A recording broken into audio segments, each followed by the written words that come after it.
নমস্কার, আমি অর্পিতা। আপনারা দেখছেন নিউজ প্রাইম টাইমস। দার্জিলিংয়ে যাওয়ার পরিকল্পনা করছেন কিন্তু টিকিট পাননি? চিন্তা নেই, রেল পূর্ব পুজোতে নিয়ে এসছে স্পেশাল ট্রেন। 9, 16, 30 অক্টোবর ও 16 নভেম্বর হাওড়া থেকে নিউ জলপাইগুড়ি পর্যন্ত চলবে এই বিশেষ ট্রেন। ফিরতি যাত্রার জন্য 10, 17, 31 অক্টোবর ও 7 নভেম্বর থাকছে ট্রেনের ব্যবস্থা। তাহলে আর দেরি কেন? পুজোতে নিশ্চিন্তে ঘুরতে আসুন দার্জিলিং।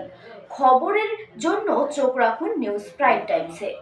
ইচ্ছা করছে ফ্যামিলিকে নিয়ে যাওয়ার জন্য, কিন্তু কোথাও টিকিট পাচ্ছে না কেন? অলরেডি টু লেট, অনেক দেরি হয়ে গেছে।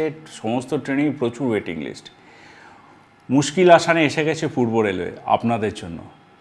আমরা পূর্ব রেলের তরফ থেকে স্পেশাল ট্রেন দিচ্ছি শুধুমাত্র এনজেপি যাওয়ার জন্য, আপনাদের কথা ভেবে, যারা ষষ্ঠীর দিন বেড়াতে যেতে যান তাদের জন্য।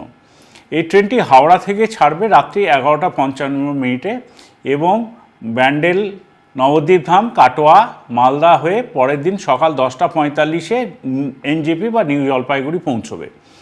এই ট্রেনটিতে আপনার এসি 3 টায়ার আছে, একটা ইকোনমিক ক্লাসও আছে এবং 8টি স্লিপার ক্লাস আছে। আর এসি 2 টায়ারে একটা কম্বাইন্ড কোচ আছে, একটি ফার্স্ট ক্লাস এসিও আছে। তো ফেরার সময়তেও যারা অলরেডি ধরুন দার্জিলিংয়ে আছেন, এনজেপিতে আছেন, তারাও যদি এখন পুজোতে কলকাতায় আসতে চান তাদের জন্য মানে স্পেশাল ট্রেন থাকছে। সেটিও ওখান থেকে ছেড়ে আসছে, আপনার এনজেপি থেকে ছাড়বে। সেটি 12:45, দুপুর 12:45 এবং রাত্রি 12:10 এসে হাওড়া স্টেশনে ঢুকবে। এবার আসি কবে কবে এই ট্রেনটি ছাড়বে। যেটা প্রথমেই বলেছি আপনাদের যে মহাষষ্ঠীর দিন এটা ছাড়ছে, অর্থাৎ 9 অক্টোবর। তারপরে এই ট্রেনটি আপনারা পাবেন 16 অক্টোবর এবং দীপাবলির আগের দিন, দীপাবলি কালী পুজোর আগের দিন অর্থাৎ 30 অক্টোবর।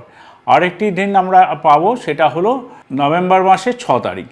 এই 4 দিন এই স্পেশাল ট্রেনটি প্রত্যেক বুধবার রাত্রি 11:55 হাওড়া স্টেশন থেকে ছেড়ে যাবে। আর বৃহস্পতিবার দিন এনজেপি থেকে ছেড়ে আসবে।